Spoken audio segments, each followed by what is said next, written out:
જે થાય છે તે સારા માટે થાય. એક સમયની વાત છે. એક રાજા હતો. તે ખૂબ જ પરાક્રમી હતો. એક દિવસ તે તલવારથી લડી રહ્યો હતો અને અચાનક તેની આંગળી કપાઈ ગઈ.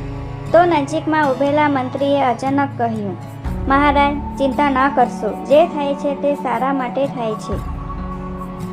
આ સાંભળીને રાજા ગુસ્સે થઈ ગયો.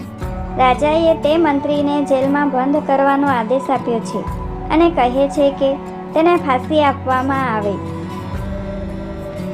આ સાંભળીને મંત્રી ગભરાઈ ગયો. તેણે રાજાને વિનંતી કરી, મહારાજ, મેં તમારી સાથે આટલા વર્ષોથી કામ કર્યું છે. શું તમે મારી છેલ્લી ઈચ્છા પૂરી નહીં કરો? રાજાએ કહ્યું, ઠીક છે, મને કહો કે તમારી છેલ્લી ઈચ્છા શું છે? મંત્રીએ કહ્યું, મને 10 દિવસનો સમય આપો. તે પછી તમે મને ગમે તેવી સજા કરી શકો છો. રાજાએ તેની અંતિમ ઈચ્છા સ્વીકારી.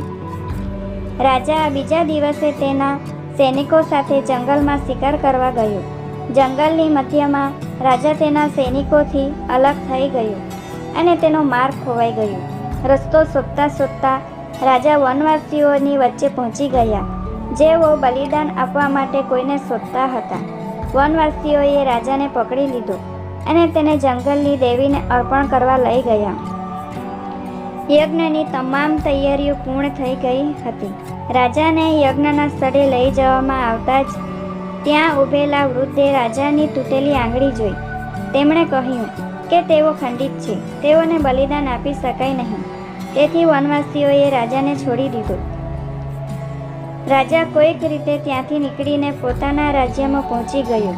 સૌથી પહેલાં તેઓ પોતાના મંત્રીને મળવા જેલ પહોંચ્યા. રાજાએ મંત્રીને કહ્યું, તમારી વાત સાચી હતી કે જો મારી આંગળી કપાઈ ન હોત તો હું જીવતો ન હોત. એટલે કે જે થાય છે તે સારા માટે જ થાય છે.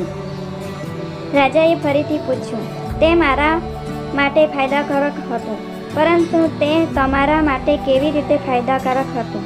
મેં તને સજા કરી. મંત્રીએ કહ્યું, હું હંમેશા તમારી સાથે શિકારમાં છું. તે દિવસે પણ હોત, પરંતુ હું ખંડિત ન થયો હોત તો મારી હત્યા કરવામાં આવી હોત. એટલા માટે મારી સાથે જે પણ થયું તે સારું હતું.